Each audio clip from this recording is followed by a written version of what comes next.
ತಮ್ಮಂತಹ ಮಹಾತ್ಮರ ಮುಂದೆ ಮನಸ್ಸಿನಲ್ಲೊಂದು ಮಾತಿನಲ್ಲೊಂದು ಆಡಲು ಸಾಧ್ಯವಿಲ್ಲ.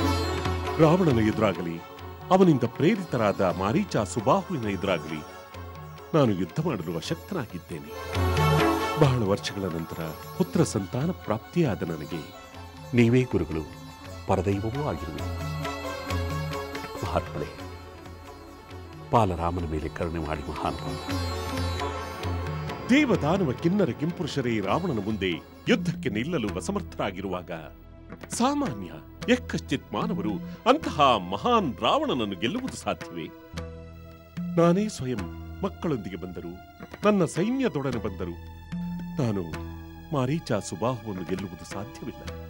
ಯಾರೊಡನೆ ಯಾವ ವಿಷಯವನ್ನು ಚರ್ಚಿಸುತ್ತಿದ್ದೇನೆ ಎಂಬ ಅರಿವಿದೆಯೇ ಮಹಾರಾಜ? ಖಂಡಿತ ಅರಿವಿದೆ ಮಹರ್ಷಿಗಳೇ.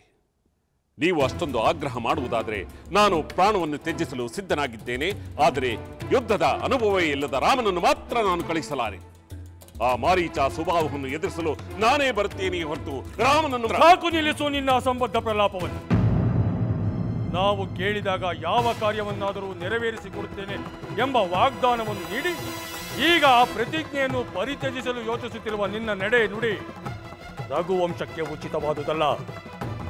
ಈ ಮಹಾ ವಚನ ಭಂಗದಿಂದ ನೀನು ಮಹಾ ಕಳಂಕಕ್ಕೆ ಗುರಿಯಾಗುತ್ತೀಯ, ಮಹಾ ಅಪಯಶಸ್ಸಿಗೂ ಗುರಿಯಾಗುತ್ತೀಯ. ಸತ್ಯಸಂಧರ ವಂಶದಲ್ಲಿ ಸುಳ್ಳು ದೊರೆಯೊಬ್ಬ ಹುಟ್ಟಿದ ಎಂಬ ಅಪಖ್ಯಾತಿಗೂ ಗುರಿಯಾಗುತ್ತೀಯೆ. ಮಹಾರಾಜ, ಈ ವಚನ ಭಂಗದ ಖ್ಯಾತಿ ನಿನ್ನನ್ನು ನಿರಂತರವಾಗಿ ಕಾಡುತ್ತಿರುತ್ತದೆ. ಹರಿಶ್ಚಂದ್ರ ಭಗೀರಥರು ಜನಿಸಿದ ವಂಶದಲ್ಲೇ ಜನಿಸಿದ ನೀನು ಅವರ ಸೂರ್ಯ ಸದೃಶ ಖ್ಯಾತಿಗೆ ಗ್ರಹಣ ಹಿಡಿಸಿರುವೆ. ನಾನಿನ್ನು ಬರುತ್ತೇನೆ. ಬ್ರಹ್ಮರ್ಷಿ ವಿಶ್ವಾಮಿತ್ರರೇ, ಸಾವಧಾನ ಸಾವಧಾನ. ಬ್ರಹ್ಮರ್ಷಿ ವಸಿಷ್ಠರು, ಅನಂತ ವಂದನೆಗಳು.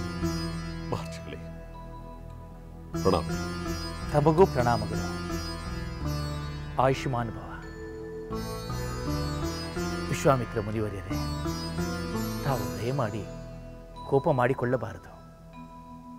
ತಾವು ಕೋಪ ಮಾಡಿಕೊಂಡರೆ ಈ ಲೋಕಕ್ಕೆ ದೊಡ್ಡ ಅನರ್ಥವಾಗುವುದು. ತಾವು ಅಸಮಾಧಾನಗೊಂಡು ಇಲ್ಲಿಂದ ತೆರಳಿದರೆ ಈ ವಂಶಕ್ಕೆ, ಈ ರಾಜ್ಯಕ್ಕೆ ಶುಭವಾಗುವುದಿಲ್ಲ. ದಶರಥ ಮಹಾರಾಜನು ಪುತ್ರ ವ್ಯಾಮೋಹದಿಂದ, ಅಜ್ಞಾನದಿಂದ ಈ ರೀತಿ ಮಾತುಗಳನ್ನು ಆಡುತ್ತಿರುವನು. ನಾವು ಅವನಿಗೆ ತಿಳುವಳಿಕೆಯನ್ನು ಹೇಳುತ್ತೇವೆ. ದಯಮಾಡಿ ದಶರಥನಾಡಿದ ಮಾತುಗಳನ್ನು ತಾವು ನಮ್ಮ ಮನಸ್ಸಿಗೆ ತೆಗೆದುಕೊಳ್ಳದೆ ಕೆಲವು ಕಾಲ ಇಲ್ಲಿರುವ ಕೃಪೆ ಮಾಡಬೇಕು.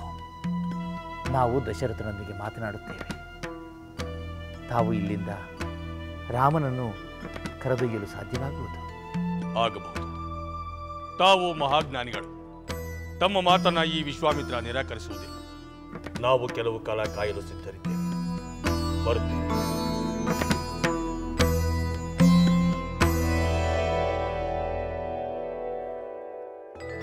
ಅರೆ, ನಾವು ಆಗಲೇ ತಂದಿಟ್ಟ ಹಣ್ಣುಗಳನ್ನು ತಿಂದಿಲ್ಲ, ನೀರನ್ನು ಕುಡಿದಿಲ್ಲ. ಯಾಕೆ? ನೀವು ಯಾಕೆ ತಿನ್ನುತ್ತಿಲ್ಲ? ನಿಮಗೆ ಬೇರೆ ಏನಾದರೂ ಬೇಕಾ? ಅಯ್ಯೋ ದೇವ್ರೆ, ನೀವು ಹೀಗೆ ಉಪವಾಸ ಮಾಡಿದರೆ ಅಲ್ಲಿ ರಾಜಕುಮಾರಿ ಸೀತಾದೇವಿ ಉಪವಾಸ ಮಾಡ್ತಾಳಷ್ಟೆ. ತಾಳಿ, ಈಗಲೇ ಹೋಗಿ ನಾವು ರಾಜಕುಮಾರಿಯನ್ನು ಕರೆತರುತ್ತೇವೆ.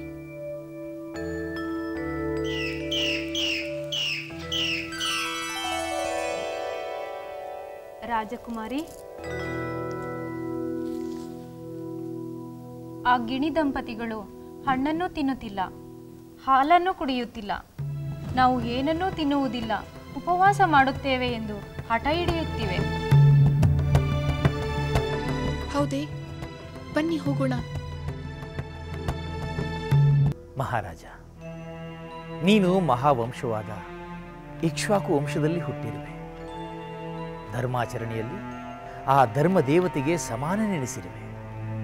ಧೈರ್ಯಶಾಲಿಯಾಗಿರುವೆ. ಮೇಲಾಗಿ ಸತ್ಯ ಸಂಕಲ್ಪನೆಂಬ ಖ್ಯಾತಿಯನ್ನು ಪಡೆದಿರುವೆ. ಅಷ್ಟೈಶ್ವರ್ಯಗಳು ನಿನ್ನಲ್ಲೇ ಇವೆ. ಆದರೆ ಇಂದು ನೀನು ಪ್ರತಿಜ್ಞಾ ವಚನ ಭಂಗವೆಂಬ ಅಧರ್ಮ ಕಾರ್ಯವನ್ನು ಮಾಡಲು ಹೊರಟಿರುವೆ. ಯಾವುದೇ ಕ್ಷಣದಲ್ಲೂ ಅಂಥ ಅಪಚಾರವನ್ನು ಮಾಡಬೇಡ. ಮೂರು ಲೋಕಗಳಲ್ಲೂ ರಘುಕುಲಾತ್ಮಜ ದಶರಥ ಧರ್ಮಾತ್ಮನೆಂಬ ಖ್ಯಾತಿ ಇದೆ. ಸತ್ಯವಾಕ್ಯ ಪರಿಪಾಲಕನೆಂಬಂತೆ ಧರ್ಮವನ್ನು ಪಾಲಿಸು. ಕೊಟ್ಟ ಮಾತನ್ನು ತಪ್ಪಿ ಅಧರ್ಮದ ಭಾರವನ್ನು ಹೊರಬೇಡ. ಮುನಿಶ್ರೇಷ್ಠ, ಗುರುವರ್ಯ, ಮಹರ್ಷಿ ವಿಶ್ವಾಮಿತ್ರರು ರಾಮನನ್ನು ರಾಕ್ಷಸರೊಡನೆ ಹೋರಾಡಲು ಕಳುಹಿಸು ಎಂದು ಕೇಳಿಕೊಳ್ಳುತ್ತಾರೆ ಎಂಬುದನ್ನು ನನ್ನಿಂದ ಊಹಿಸಲು ಸಾಧ್ಯವಾಗಲಿಲ್ಲ. ಏಕೆಂದರೆ ರಾಮನಿನ್ನೂ ಬಾಲಕ. ಒಬ್ಬ ಬಾಲಕನನ್ನು ರಾಕ್ಷಸರೊಡನೆ ಹೋರಾಡಲು ಯಾರಾದರೂ ಕರೆಯುತ್ತಾರೆ ಎಂಬುದನ್ನು ಕಲ್ಪಿಸಿಕೊಳ್ಳುವುದು ಅಸಾಧ್ಯ.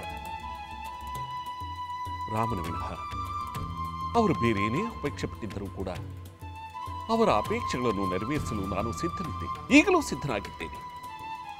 ನಾನೇ ರಾಕ್ಷಸರೊಡನೆ ಹೋರಾಡಲು ಸೈನ್ಯ ಸಮೇತ ಬರುತ್ತೇನೆ ಎಂದು ಕೇಳಿಕೊಂಡೆ. ಏಕೋ ಮಹರ್ಷಿ ವಿಶ್ವಾಮಿತ್ರರು ನನ್ನ ಮಾತನ್ನು ಲೆಕ್ಕಿಸಲೇ ಇಲ್ಲ.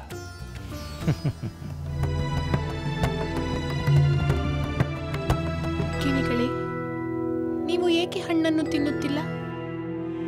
ನಿಮಗೆ ಈ ಹಣ್ಣುಗಳು ಇಷ್ಟವಾಗದಿದ್ದರೆ ಹೇಳಿ. ನಿಮಗೆ ಇಷ್ಟವಾದ ಹಣ್ಣು ಬೇರೆ ಎಲ್ಲೇ ಇದ್ದರೂ ನಾನು ನಿಮಗೆ ತರಿಸಿಕೊಡುತ್ತೇನೆ. ಬೇಡ ರಾಜಕುಮಾರಿ, ನಮಗೆ ಯಾವ ಹಣ್ಣು ಬೇಡ. ನಮ್ಮನ್ನು ಈ ಅರಮನೆ ಬಂಧನದಿಂದ ನಮ್ಮ ಪಾಡಿಗೆ ನಾವು ಹೋಗಲು ಬಿಡಿ. ಅಯ್ಯೋ, ಈ ಅರಮನೆ ನಿಮಗೆ ಬಂಧನವಾಗಲು ಹೇಗೆ ಸಾಧ್ಯ? ನಮ್ಮ ಅರಮನೆಯ ಉದ್ಯಾನವನದಲ್ಲಿ ಹಾರಾಡಿಕೊಂಡಿರಬಹುದಲ್ಲವೇ? ನಾನು ನಿಮ್ಮನ್ನು ಪಂಜರದಲ್ಲಿ ಇರಿಸುವುದಿಲ್ಲ. ರಾಜಕುಮಾರಿ, ನಮಗೆ ನಿನ್ನ ಆತಿಥ್ಯವೇ ಪಂಜರವಾಗಿದೆ. ನಾನೀಗ ಗರ್ಭಿಣಿ. ನನಗೆ ಮನಸ್ಸಿಗೆ ಬಂದ ಹಾಗೆ ಹಾರಿ ಹೋಗುವ ಬಯಕೆ ಆಗಿದೆ. ಶುಕರಾಣಿ, ನೀನು ತಾಯಾಗುತ್ತೀಯ ಅಂದರೆ ನಿನಗೆ ಹೆಚ್ಚಿನ ಆರೈಕೆ, ರಕ್ಷಣೆ ಬೇಕು. ನಾನು ನಿನಗೆ ಅದನ್ನು ಮಾಡುತ್ತೇನೆ. ನೀನು ಇಲ್ಲಿಂದ ನಿನ್ನ ಸಂತಾನದೊಂದಿಗೆ ಹೋಗುವೆಯಂತೆ. ಬೇಕಾದರೆ ಈ ನಿನ್ನ ಪತಿ ಹೋಗಿ ನಿನಗೆ ಇಷ್ಟವಾದದ್ದನ್ನೆಲ್ಲ ತರಲಿ. ನೀನು ಮಾತ್ರ ಇಲ್ಲೇ ಇರು ಶುಕರಾಣಿ, ಇಲ್ಲೇ ಇರು. ಶುಕರಾಜ, ನೀನು ಹೋಗಿ ಬಾ. ನಿನ್ನ ಸತಿಗೆ ಇಷ್ಟವಾದನ್ನೆಲ್ಲ ತೆಗೆದುಕೊಂಡು ಬಾ. ಮಹಾರಾಜ, ಮಹರ್ಷಿ ವಿಶ್ವಾಮಿತ್ರರು ಇದನ್ನು ಕೇಳಿದ್ದರೆ ನಾನು ನೀಡುತ್ತಿದ್ದೆ, ಅವರು ಇಂತಹದನ್ನು ಅಪೇಕ್ಷೆ ಪಟ್ಟಿದ್ದರೆ ನಾನು ಅದನ್ನು ಅವರಿಗೆ ಸಮರ್ಪಿಸುತ್ತಿದ್ದೆ ಎಂದು ನೀನು ಹೇಳುವುದು ಅರ್ಥವಿಲ್ಲದ ಮಾತು. ತಾವು ಏನು ಕೇಳಿದರೂ ಅದನ್ನು ನಾನು ನೆರವೇರಿಸಿಕೊಡುತ್ತೇನೆ ಎಂದು ಮಹರ್ಷಿಗಳಿಗೆ ಪ್ರತಿಜ್ಞಾ ವಚನವನ್ನು ನೀಡಿರುವೆನು. ಪ್ರತಿಜ್ಞಾ ವಚನವನ್ನು ಪಾಲಿಸದೇ ಇರುವುದು ಅಶ್ವಮೇಧ ಯಾಗಗಳನ್ನು, ಕೆರೆಕಟ್ಟೆ ಬಾವಿಗಳನ್ನು ಕಟ್ಟಿಸಿದ ಫಲವನ್ನು ನಾಶ ಮಾಡುತ್ತದೆ. ಅಂತಹ ಅನರ್ಥವನ್ನು ತಂದುಕೊಳ್ಳುವುದಕ್ಕಿಂತ ರಾಮನನ್ನು ಮಹರ್ಷಿ ವಿಶ್ವಾಮಿತ್ರರ ಜೊತೆ ಕಳಿಸುವುದೇ ಸೂಕ್ತ. ಬ್ರಹ್ಮರ್ಷಿಗಳೇ, ಅಸ್ತ್ರವಿದ್ಯೆಯನ್ನೇ ತಿಳಿಯದ ರಾಮನನ್ನು ನಾನು ಯಾವ ಧೈರ್ಯದ ಮೇಲೆ ರಾಕ್ಷಸರೊಡನೆ ಹೋರಾಡಲು ಕಳುಹಿಸಲಿ? ಮಹಾರಾಜ ದಶರಥ, ರಾಮನಿಗೆ ಅಸ್ತ್ರವಿದ್ಯೆ ತಿಳಿದಿರಲಿ ತಿಳಿಯದೇ ಇರಲಿ, ಕೌಶಿಕ ಪುತ್ರನಾದ ವಿಶ್ವಾಮಿತ್ರ ಮಹರ್ಷಿಯಿಂದ ರಕ್ಷಿಸಲ್ಪಡುವ ರಾಮನನ್ನು ಯಾವ ರಾಕ್ಷಸರು ಮುಟ್ಟಲಾರರು. ಸುತ್ತಲೂ ಅಗ್ನಿಚಕ್ರ ಉರಿಯುತ್ತಿರಲು ಮಧ್ಯದಲ್ಲಿರುವ ಅಮೃತವನ್ನು ಯಾರೂ ಮುಟ್ಟಲು ಹೇಗೆ ಸಾಧ್ಯವಿಲ್ಲವೋ ಹಾಗೆ ವಿಶ್ವಾಮಿತ್ರರ ನಡುವೆ ಇರೋ ರಾಮನನ್ನು ಯಾವ ರಾಕ್ಷಸರು ಏನೂ ಮಾಡಲಾರರು. ದಶರಥ, ವಿಶ್ವಾಮಿತ್ರರನ್ನು ಒಬ್ಬ ಸಾಮಾನ್ಯ ತಪಸ್ವಿ ಎಂದು ನೀನು ತಿಳಿಯಬೇಡ. ಅವರು ಸಶರೀರಿಯಾದ ಧರ್ಮ ದೇವತೆ ಎಂದು ತಿಳಿ. ಮಹರ್ಷಿ ವಿಶ್ವಾಮಿತ್ರರು ವಿದ್ಯೆಯಲ್ಲೂ ಅಧಿಕ, ಬಲದಲ್ಲೂ ಅಧಿಕ. ಅವರು ನಾನಾ ವಿಧವಾದ ಅಸ್ತ್ರಶಸ್ತ್ರಗಳನ್ನು ಬಲ್ಲವರು. ಮಹರ್ಷಿ ವಿಶ್ವಾಮಿತ್ರರ ಮಹಿಮೆಯನ್ನು ಬಹುಶಃ ನಾವು ತಿಳಿದಷ್ಟು ಬೇರೆ ಯಾರೂ ತಿಳಿದಿರಲ್ಲ. ಯಕ್ಷ ಕಿನ್ನರ ಕಿಂಪುರುಷ ಗಂಧರ್ವರು ಕೂಡ ತಿಳಿದಿಲ್ಲ. ದೇವತೆಗಳಾಗಲಿ, ದೇವದಾನವ ಗಂಧರ್ವರಾಗಲಿ, ಯಕ್ಷ ಕಿನ್ನರ ಕಿಂಪುರುಷರಾಗಲಿ ಮಹರ್ಷಿ ವಿಶ್ವಾಮಿತ್ರರಷ್ಟು ಅಸ್ತ್ರಶಸ್ತ್ರ ವಿದ್ಯೆಗಳನ್ನು ತಿಳಿದಿಲ್ಲ.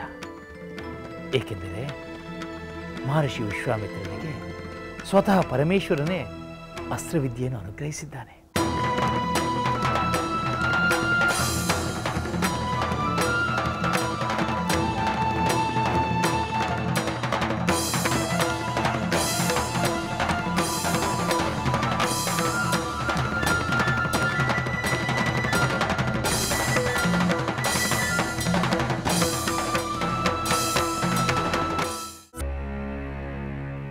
ಅಪ್ಪಾಜಿ. ನಾನು ಚಿಕ್ಕವನು. ನನಗೆ ಅಪಾಯವಾಗುತ್ತದೆ ಎಂದು ಚಿಂತೆ ಮಾಡುವುದಕ್ಕಿಂತ ಬ್ರಹ್ಮರ್ಷಿ ವಿಶ್ವಾಮಿತ್ರರಿಗೆ ಕೊಟ್ಟ ಮಾತನ್ನು ಪರಿಪಾಲಿಸಲಿಲ್ಲ ಎಂಬ ಅಪಖ್ಯಾತಿಯ ವಿಚಾರವಾಗಿ ಚಿಂತೆ ಮಾಡಿರಿ. ಇದು ರಘುವಂಶರ ಕುಲಕ್ಕೆ ಕಳಂಕವನ್ನು ಉಂಟು ಮಾಡುವುದು ಅಲ್ಲವೇ? ರಾಮಚಂದ್ರ, ವಂಶದ ಕೀರ್ತಿಯನ್ನು ಉಳಿಸುವುದಕ್ಕೋಸ್ಕರ ಸದ್ಗುಣ ಸಂಪನ್ನನು, ನನ್ನ ಪ್ರೀತಿ ಪಾತ್ರನು, ನನ್ನ ಹಿರಿಯ ಮಗನೂ ಆದ ನಿನ್ನನ್ನು ಇಷ್ಟು ಚಿಕ್ಕ ವಯಸ್ಸಿಗೆ ಅಂತಹ ಭಯಂಕರ ರಾಕ್ಷಸರೊಡನೆ ಹೋರಾಡುವುದಕ್ಕೆ ಕಳಿಸುವುದೆಂದರೆ ನನಗೇಕೋ ಆತಂಕದ ವಿಷಯವೆನಿಸುತ್ತದೆ. ಅಪ್ಪಾಜಿ, ಬ್ರಹ್ಮರ್ಷಿ ವಿಶ್ವಾಮಿತ್ರರು ಮಹಾ ತಪಶಕ್ತಿ ಉಳ್ಳವರು.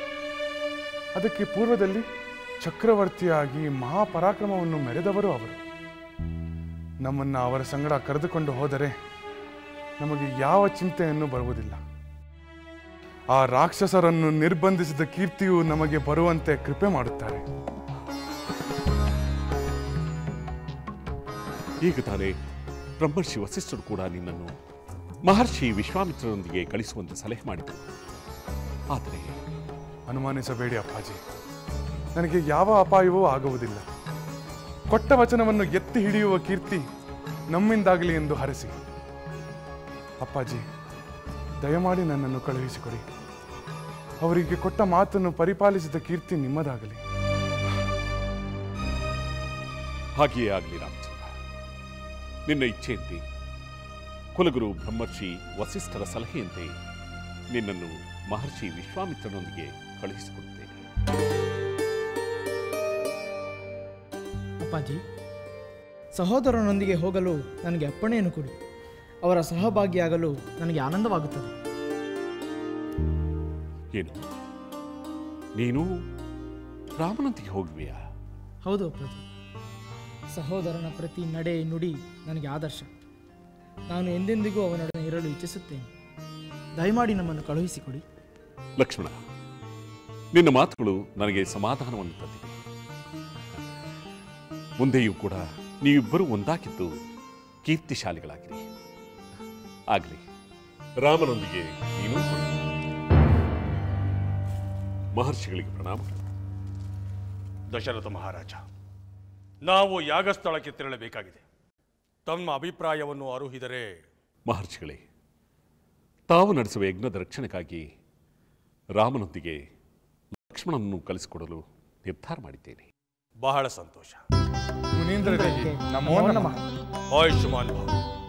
ಮಹಾತ್ಮರಾದ ತಾವು ಮಾಡುವ ಯಾಗಕ್ಕೆ ಕಿಂಚಿತ್ ಸೇವೆ ಮಾಡುವ ಅವಕಾಶವನ್ನು ಕರುಣಿಸಿದ್ದಕ್ಕೆ ನಾವು ನಿಮಗೆ ಕೃತಜ್ಞರಾಗಿದ್ದೇವೆ ಮುನಿವರ್ಯ. ಕೀರ್ತಿಶಾಲಿಗಳಾಗಿ. ರಾಮಚಂದ್ರ, ನೀನು ತಂದೆಯ ಮಾತನ್ನು ನೆರವೇರಿಸುವುದೇ ಅಲ್ಲದೆ ತಂದೆಯು ವಚನಭ್ರಷ್ಟನಾಗದಂತೆ ನಡೆದುಕೊಂಡ ಸದ್ಗುಣಿ ಎಂದು ಈಗ ಸಾಬೀತಾಗಿದೆ. ದಶರಥ ಮಹಾರಾಜ, ರಾಮ ಲಕ್ಷ್ಮಣರು ನಮ್ಮೊಡನೆ ಬಂದ ಮೇಲೆ ದುರ್ಜನರಿಗೆ ಅಶುಭಗಳು ಬೆನ್ನೇರುತ್ತವೆ. ಶುಭ ಕಾರ್ಯರು ಸಜ್ಜನರನ್ನು ಆಹ್ವಾನಿಸುತ್ತವೆ. ರಾಮ ಲಕ್ಷ್ಮಣ, ಮಾತೆಯರ ಆಶೀರ್ವಾದ ಪಡೆದು ನನ್ನೊಡನೆ ಹೊರಡಲು ಸಿದ್ಧರಾಗಿ. ಆಗಲಿ ಮುನಿ.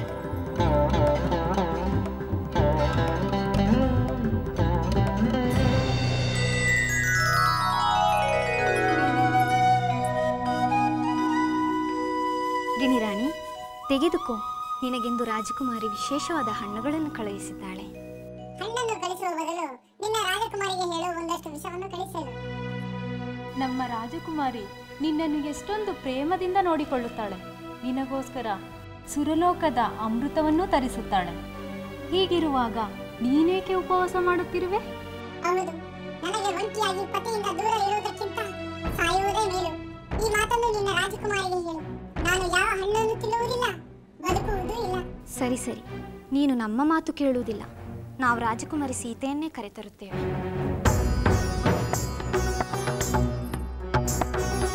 ಎಲೆ ಸೀತೆ, ಗಿಳಿಯಾದ ನನ್ನನ್ನು ನನ್ನ ಗಂಡನಿಂದ ದೂರ ಮಾಡಿದಂತೆ ನೀನು ಗರ್ಭಿಣಿಯಾದಾಗ ನಿನ್ನ ಗಂಡನಿಂದ ದೂರವಿರುವಂತಾಗಲಿ. ರಾಮಚಂದ್ರ, ನಿಮ್ಮ ತಂದೆಗೆ ಆಗುತ್ತಿರುವ ಆತಂಕವೇ ನನಗೂ ಆಗುತ್ತಿದೆ. ಆ ರಾಕ್ಷಸರ ಸಂಹಾರಕ್ಕಾಗಿ ಕಳಿಸಲು ಕಷ್ಟ ಆಗುತ್ತಿದೆ. ಅಮ್ಮ, ನಮ್ಮ ಪರಾಕ್ರಮವನ್ನು ಪ್ರದರ್ಶಿಸಲು ವಿಶ್ವಾಮಿತ್ರರೇ ನಮಗೆ ಈ ಅವಕಾಶವನ್ನು ಒದಗಿಸಿಕೊಟ್ಟಿದ್ದಾರೆ. ನಮಗೆ ಯಾವ ಅಪಾಯವೂ ಆಗುವುದಿಲ್ಲ. ನಮಗೆ ಉಪಕಾರವೇ ಆಗುತ್ತದೆ. ರಾಮಚಂದ್ರ, ನೀನಿನ್ನು ಚಿಕ್ಕವನು, ಹಲವಾರು ಯುದ್ಧಗಳನ್ನು ಆಡಿಕೊಂಡವನಲ್ಲ. ಇನ್ನು ಲಕ್ಷ್ಮಣ ನಿನಗಿಂತ ಚಿಕ್ಕವನು. ನೀವಿಬ್ಬರು ಇಂಥ ಸಾಹಸ ಮಾಡಲೇಬೇಕಿತ್ತೆ. ಅಮ್ಮ, ಚಿಕ್ಕ ವಯಸ್ಸಿನಲ್ಲಿಯೇ ದೊಡ್ಡ ಸಾಹಸಗಳನ್ನು ಮಾಡಿದರೆ ಮಾತ್ರ ನಾವು ಕೀರ್ತಿಶಾಲಿಗಳಾಗುತ್ತೇವೆ. ನೀವು ಕೀರ್ತಿಶಾಲಿಗಳಾಗಿ ಬರುವುದು ಸಂತೋಷ ತರುವಂಥ ವಿಚಾರವೇ. ಆದರೂ ಮೊದಲ ಬಾರಿಗೆ ಆ ರಾಕ್ಷಸರ ವಿರುದ್ಧ ಯುದ್ಧ ಮಾಡುವುದು ನಮಗೆ ಯಾಕೋ ಆತಂಕ ಉಂಟಾಗುತ್ತಿದೆ. ಕೌಸಲ್ಯ, ಸುಮಿತ್ರ, ಈ ಆತಂಕಗಳಿಗೆಲ್ಲ ನಮ್ಮ ಕುಲಗುರುಗಳಾದ ವಸಿಷ್ಠ ಮಹಾಮುನಿಗಳಿಂದ ಸೂಕ್ತ ಸಮಾಧಾನ ದೊರೆತಿದೆ. ಇನ್ನು ಈ ವಿಷಯಗಳ ಬಗ್ಗೆ ಆತಂಕ ಪಡುವುದರಲ್ಲಿ ಅರ್ಥವಿಲ್ಲ. ಹೌದಮ್ಮ, ಈಗಷ್ಟೇ ತಂದೆಯವರು ತಮ್ಮ ಆತಂಕವನ್ನು ಕಳೆದುಕೊಂಡು ನಮಗೆ ಆಶೀರ್ವದಿಸಿದ್ದಾರೆ. ಇದನ್ನು ತಾವು ಅನುಸರಿಸಿ ನಮಗೆ ಆಶೀರ್ವದಿಸಿ ನಮ್ಮನ್ನು ಕಳುಹಿಸಿಕೊಡಿ. ನಮಗೆ ಶುಭ ಉಂಟಾಗುತ್ತದೆ ಎಂದು ಮುನೀಂದ್ರರೇ ಹೇಳಿದ್ದಾರೆ. ಮಹರ್ಷಿಗಳು ಹೇಳಿದಂತೆ ಆಗಲಿ. ಹೋಗಿ ಬನ್ನಿ, ಜಯಶೀಲರಾಗಿ ಬನ್ನಿ. ಏನು ಸಹೋದರಿ, ಮಗನನ್ನು ದಿಗ್ವಿಜಯಕ್ಕೆ ಕಳುಹಿಸುತ್ತಿರುವಂತಿದೆ? ಹೌದು ಕೈಕೇಯಿ, ಮಹರ್ಷಿ ವಿಶ್ವಾಮಿತ್ರ ಯಾಗ ರಕ್ಷಣೆಗಾಗಿ ರಾಮಲಕ್ಷ್ಮಣರು ತೆರಳುತ್ತಿದ್ದಾರೆ. ಯಾಗ ರಕ್ಷಣೆಯಂತಹ ಮಹತ್ ಕಾರ್ಯಕ್ಕೆ ನನ್ನ ಮಗನನ್ನು ಕಳುಹಿಸಲು ನಾನು ಹೆಮ್ಮೆ ಪಡುತ್ತೇನೆ. ಮಹಾರಾಣಿ, ನಿಮ್ಮೊಂದಿಗೆ ಒಂದು ವಿಷಯ ಮಾತಾಡಬೇಕು. ಈ ಕಡೆ ಬನ್ನಿ.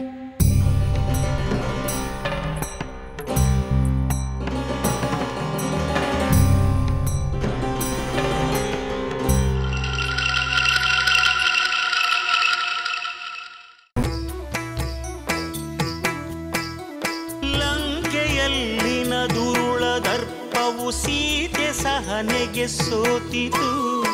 ಅಂಕೆ ಇರದ ಅಸುರ ಕುಲವು ರಾಮ ಬಾಣಕ್ಕೆ ಅಡಗಿತು. ದೂರವಿರಲಿ ಸನಿಹವಿರಲಿ ರಾಮ ಹೃದಯ ನಿವಾಸಿನಿ.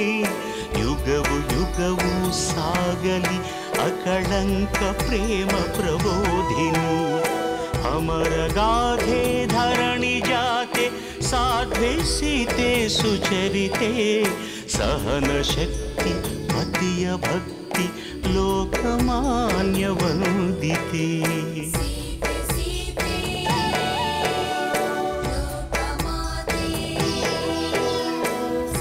ರಾಮ ಹೃದಯ ನಿವಾಸಿನಿ ಅಕಳಂಕ ಪ್ರೇಮ ಪ್ರಬೋಧಿನಿ. ಸೀತೆ ಮಾತೆ